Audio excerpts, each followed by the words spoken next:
Welcome to REST, which stands for Resiliency and Empowerment Seminar today. I am your host, Susan Gans. I am the founder of Gans Strategic Solutions, where we work at the intersection of business and human behavior. What we do with this show is highlight the journeys of leaders of small and mid-sized businesses as well as nonprofits. We hear about these leaders' journeys, how they're being inspiring and resilient and empowering during this time, and we hear more about their organizations. I'm so delighted today to welcome our guest, Katie Goepfrich Schafer. She is the Senior Manager of Community Development for the American Cancer Society's Long Island and Queens market. During her tenure, she has served in several different roles within the organization and currently oversees the Making Strides Against Breast Cancer team, responsible for executing the largest Making Strides Against Breast Cancer walk in the country, engaging, get this, 65,000 walkers. She motivates her team to build new platforms and revenue streams for the American Cancer Society.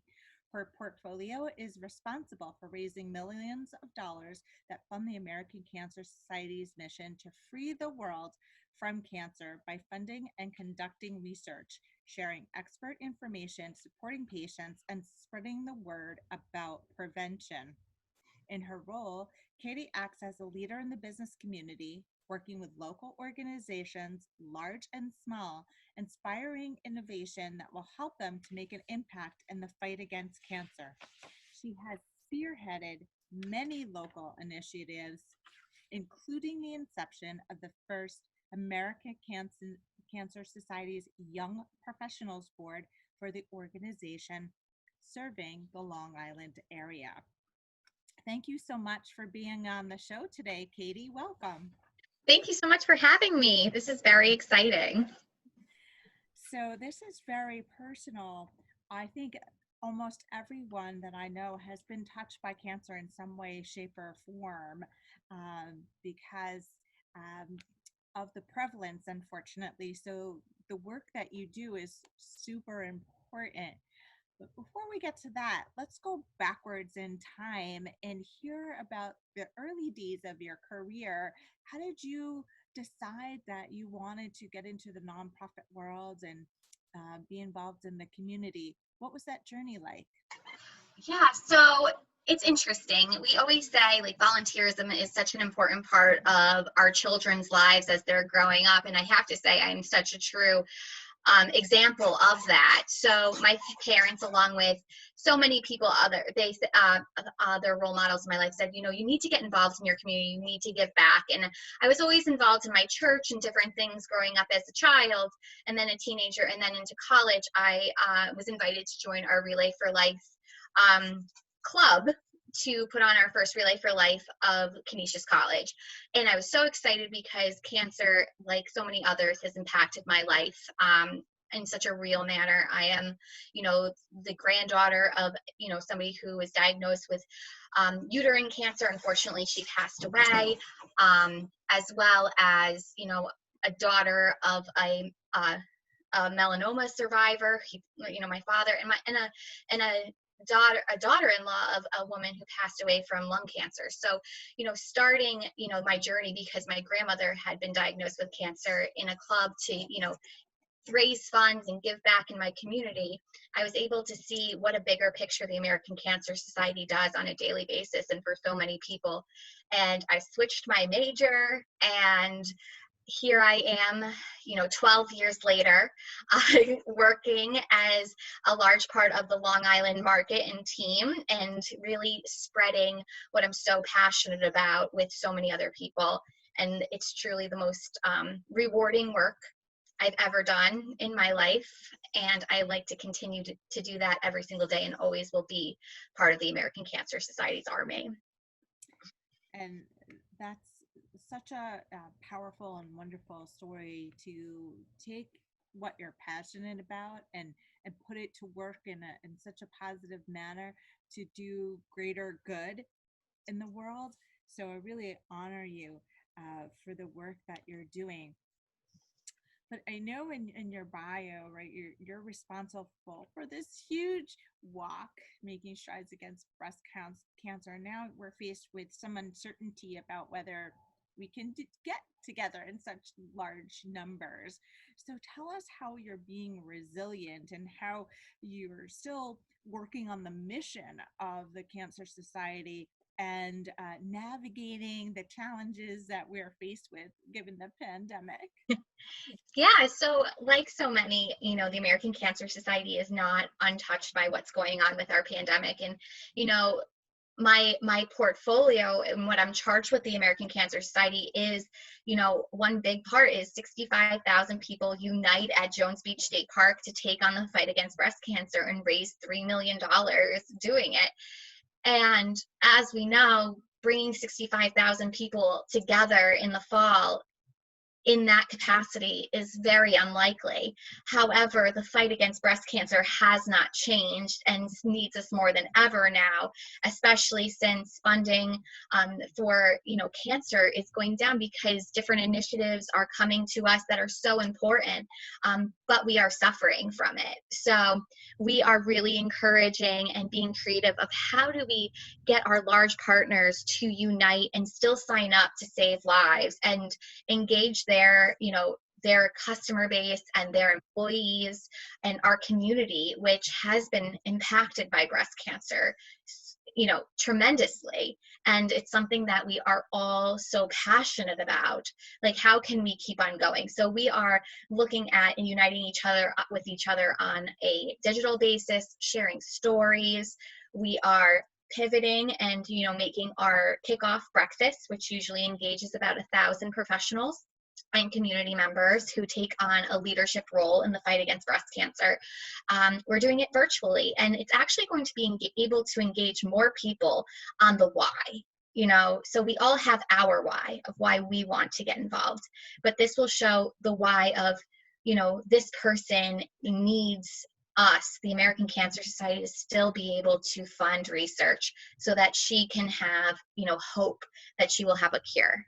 Because there's some survivors that are going day by day, something's working for them right now, but it might not work for them in a week or 2 weeks. So the importance of research is so real for them. And also stories of inspiration, stories of hope. And it's so nice to be able to unite us together with those key people.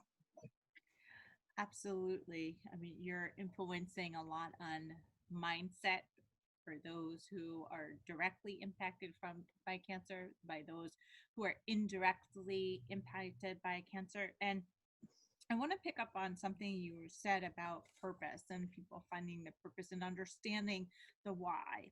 So can you talk a little bit more about the why for you and the why for the American Cancer Society? Of course. I mean, the why for me is, the American Cancer Society isn't just about breast cancer. The amount of people who reach out to us, it's definitely a higher percentage of breast cancer survivors and caregivers who reach out for resources. But for me, it's, I know that cancer is something that runs in my family.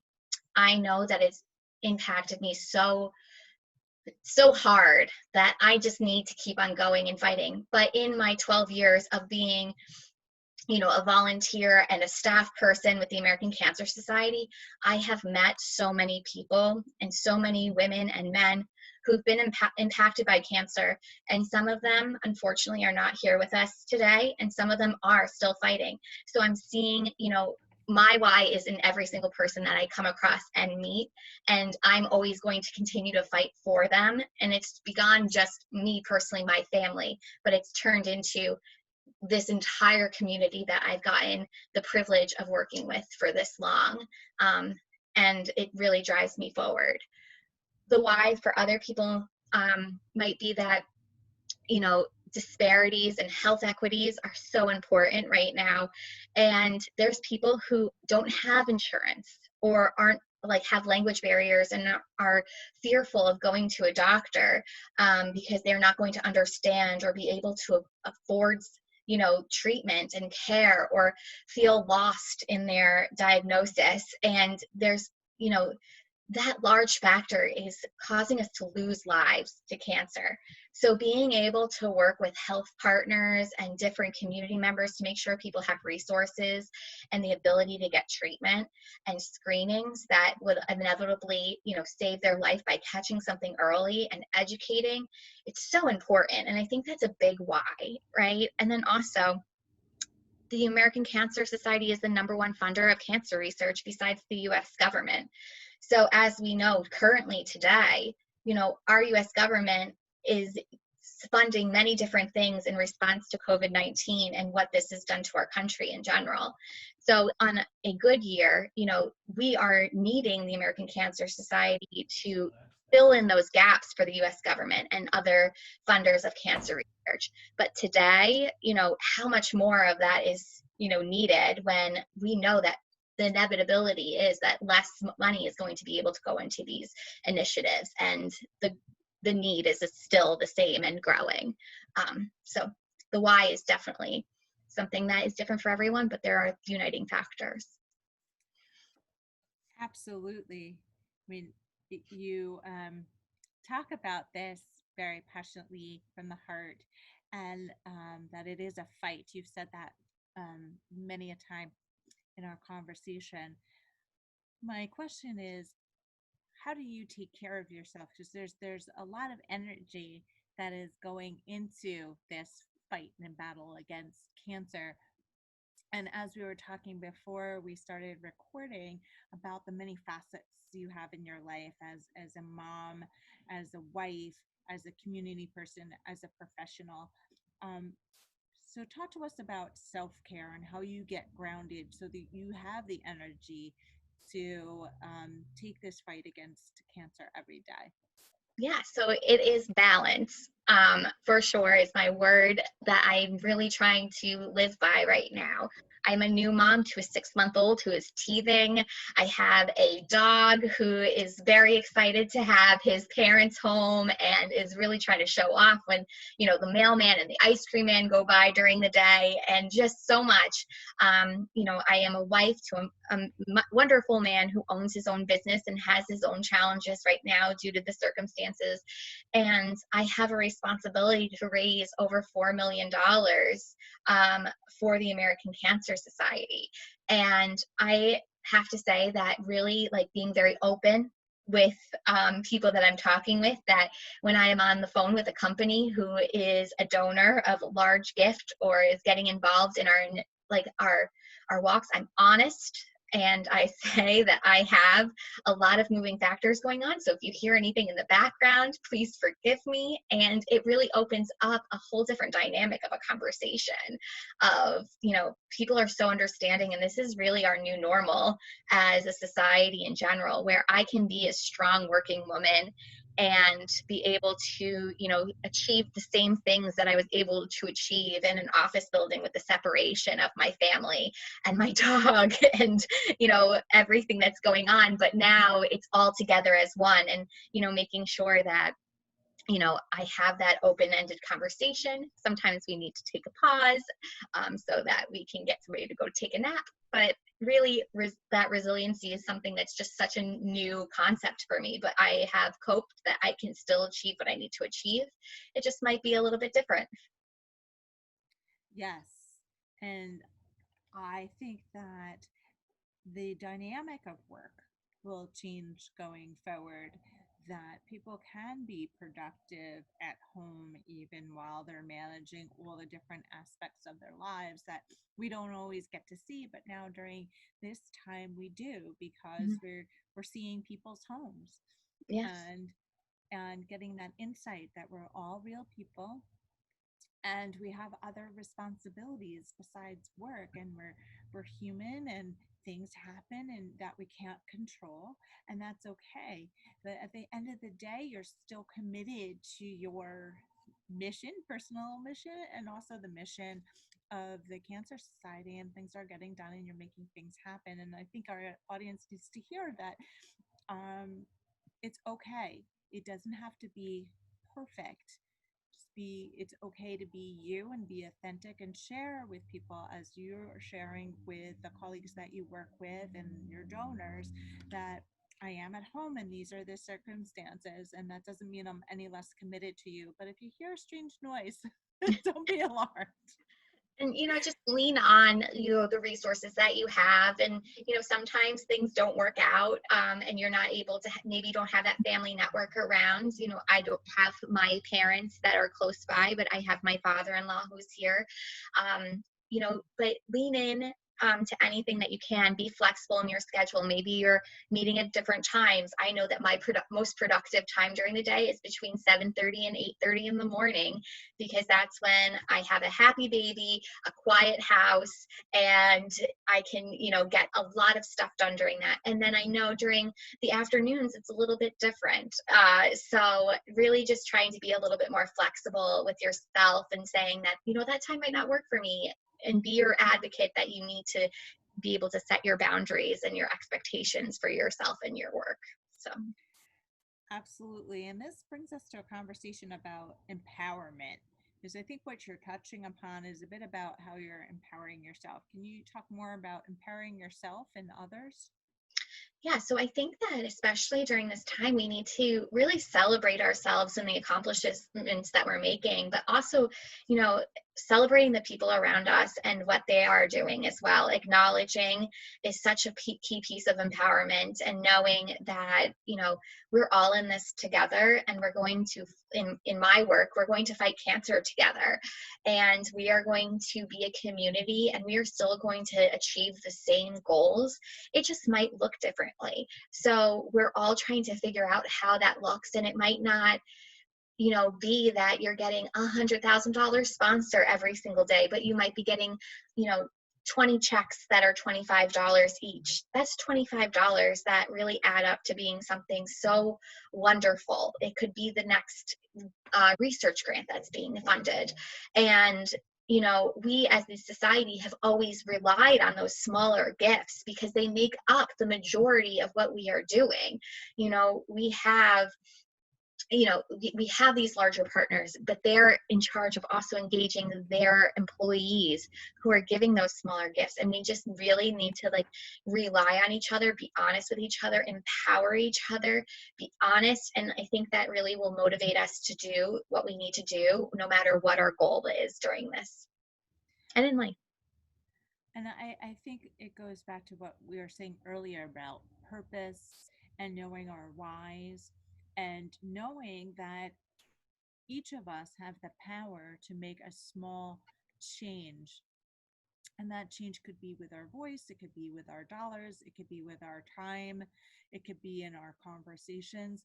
So I like what you're saying about how empowerment doesn't have to be this big thing.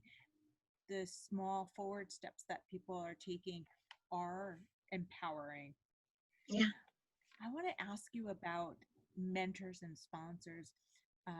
You said your parents were great role models. What about mentors and sponsors along the way who have influenced you? Have you had different mentors and sponsors at different points in time? So share with us a little bit more about that. Yeah, so I think, it's in my life and in my job, I've been able to really be open to so many different people and their stories and what they contribute, and whether their career is in line with what I do, or we have some kind of commonality. I really rely on all the people that I meet to really push me forward, and there have been some really influential people in my life, who, have always, just, I'm thinking of one person in particular, and she used to work at the American Cancer Society. And I was a teenager when I first got introduced to her.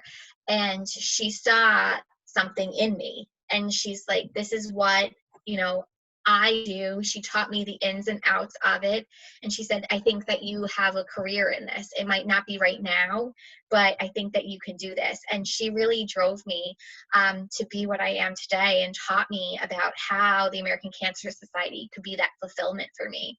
But also, I I love working with these sponsors who are here on Long Island, where, you know, you have a large company who, when we think of large companies, sometimes we just think of profits, right? They're in for profits, they're in it for looking good.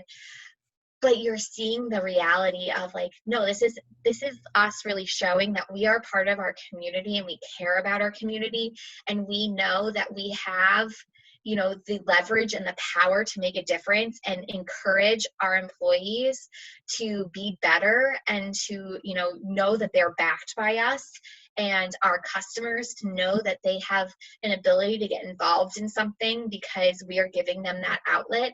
And just listening to these people and these sponsors and these, you know, mentors that I've kind of come and like collected in my life, I always lean on them, especially during this time, and ask them for their input and ask them questions. And you know, just quick conversations. Hey, when you have a second, can I just ask you, you know, what your feelings are on this? You know, we're navigating a whole different world.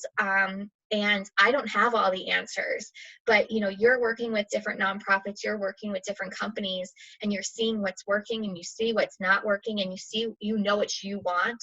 So if you could just share with me and give me your insight and see if I'm going in the right direction, I would fully appreciate that. And so many people are willing to give that insight. So, you know, my husband's been doing that. I encouraged him to do that with his business, to really reach out and say that, these people might be competitors at this point, but what are they doing, that's working right now? Because we're all in this struggle together, but we're all getting out of it together on a good note and looking towards that future. Yes, absolutely. And it's so wonderful to have those people throughout our lives who keep us going and become our guide And also through keep us life. grounded, right? Like they're Yes, keeping us grounded. And you know, it's easy to see all the like the slurry of energy and chaos, and but then you have these people who are like, you know what you're doing. Like, let's get the direction, let's focus. Here we are, and it's lovely to have that. 100%. So something I want to touch upon before we come to the close of our conversation is about the health inequities. And I think we're all on a journey of opening up our eyes to different people in different circumstances. So, what can we do at this juncture, each one of us, to be more mindful of that, to so that we can um, erase these inequities going forward? Yeah, so I mean, this is the question that everybody is really looking at right now. And do we have the exact answer? You know, no, but we do know that we can make small impacts that will hopefully come up with the major answer in the future, right? So when it comes to health equities, I think that it's important that if like to make it available, if you're an employer, to make sure that your staff is being educated on the importance of screening. If you do not understand your health insurance, to call the American Cancer Society and you can get the answers. To lean on, in general, like I think that it's really important that people call the American Cancer Society, to make sure that they understand what they need to do. Look at our guidelines. Also understand your family history, and we can help navigate your cancer journey by pointing you in the correct direction. What resources, if we do not have them, are there in the community, to make sure that you have the ability to get the treatment that you need? We are working with so many health partners and physician partners around the entire country, but here, especially in Long Island, where every single health system is involved in the American Cancer Society, and making sure that you have transportation to and from, your doctor's appointments. But really understand, I think asking questions in a lot of different cultures, asking questions about health, and the family history isn't always, common, as in my family, I know I can tell you and recite to you every single thing that everybody has had in their lives because of just the work that I'm involved in. And I've really, made sure those conversations have happened. But in, my other family, like my husband's family, we don't talk about those things, and making sure that we understand. But really asking questions. If you hear that somebody has been diagnosed with cancer, tell them to reach out to the American Cancer Society, either at cancer.org or at our 1-800 number, which is 1-800-227-2345. And all of these resources are there for you. But I think it's about talking, really, truly. We started over 107 years ago as an American Cancer Society, where women knocked on doors and started talking about this thing called cancer. And, I'm not sure if anybody realizes, but cancer was like this taboo word that nobody talked about, nobody understood. And then, now we are still using that model of we need to figuratively, now it's sometimes like Zoom calls or, text messages or, Facebook posts, whatever it may be, but we need to figuratively knock on people's doors and tell them about the American Cancer Society. Like if we're getting our mammograms, we should be saying, like, I scheduled my mammogram. Did you? You should be doing it as well. And I think that that power of voice is so important, especially in these times, to make sure that everybody knows that the American Cancer Society is here and that we are in control of our lives and our health, and we can make a difference that way.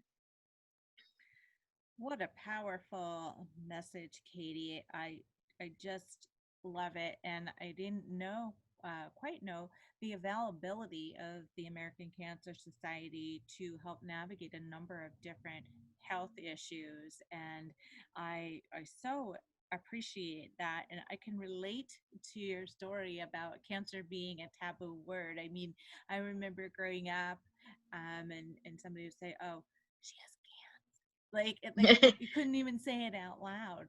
Mm-hmm. And maybe that was like a fear you might catch it too Yeah. if you said it out loud. And I think we've come a long way since then. That there's a lot of work still to be done, and I'm so glad that you're part of the charge in the battle, as you say. So before we go, I want to ask you, what would you like people to remember from our conversation today? I think that what I would love for people to take is that no matter how small, you can make a difference. However small you think it is, it's making a huge difference. So if it is sharing on your Facebook page that people should be getting their screenings and rescheduling canceled screening appointments that you had, had scheduled for during this COVID crisis, and they were, unfortunately postponed. Don't ignore those things. Make sure that we are talking about rescheduling, sharing that you are doing this, and you could save somebody's life just by putting that out there. If it's a $10, $20, $30 donation, you are, investing in the future of the American Cancer Society and the ability for us to create new treatments, which is so needed, right? Everything is evolving, everything is changing. And to be ever present, if you hear, that somebody has cancer, tell them about the resources that they have that they might not realize. And if you're not sure of those resources, really just tell them to reach out to the American Cancer Society and say, they are there 24/7, 7 days a week. They can sit there, talk you through. It might be what you think is the silliest question, but a live person will be on the phone and be able to answer it with data-driven answers that are in real language. It's not in that language that we fear so much after we go to a doctor's appointment and they say all these words that are just beyond what we say in our common vernacular. But really, everybody has that why that we talked about. And, take that why and let it drive you to do what you think you can do to fight cancer. And thank you. And I also want to say thank you to everyone who has, done any of these things, supported an American Cancer Society event, decided to sign up for our sister organization, ACS Can, and help speak to lawmakers to make sure that legislation is moving forward to help our cancer patients. Everyone has a voice. And that voice is so valuable to us. Absolutely. So I'm going to repeat some of these messages because they're very, very important. And that's about the screenings. I think that with the pandemic, we haven't been able necessarily to see doctors for some of these things. And now doctors' offices are opening back up again. So it's about putting ourselves on our agendas for this and to share that we are having these screenings and for people to get involved and make whatever they can by way of their time and their talents, their funds to help drive the conversation and the fight forward for cancer, including working with our legislators to make change. So, Katie, in closing out the session, please tell us how we can get in touch with you and the American Cancer Society. Of course. So, as I said before, no matter where you are in the country, you can call us at 1-800-227-2345. If you live on Long Island, you can actually call me directly at 631-300-3212, and visit us at cancer.org. But always, if you have any questions, please reach out. I'm always available. And if it's not me, I know that there's many staff who are here to answer your questions. Absolutely. So, I'm going to repeat the 1-800 number. That is 1-800-227-2345. Mm-hmm. If you are on Long Island, you can reach Katie directly at 631-300-3212. And then online at americancancer.org, there are a number of resources and ways that you can also get involved. I want to thank you, Katie, for taking the time out of your busy schedule to join us today to share about your journey and that of the American Cancer Society. And to our audience, I invite you to put yourselves on your agendas to take care of your health, to really figure out your whys as well, and to be authentic in executing on your whys. Until the next conversation. Thanks again, Katie. Thank you.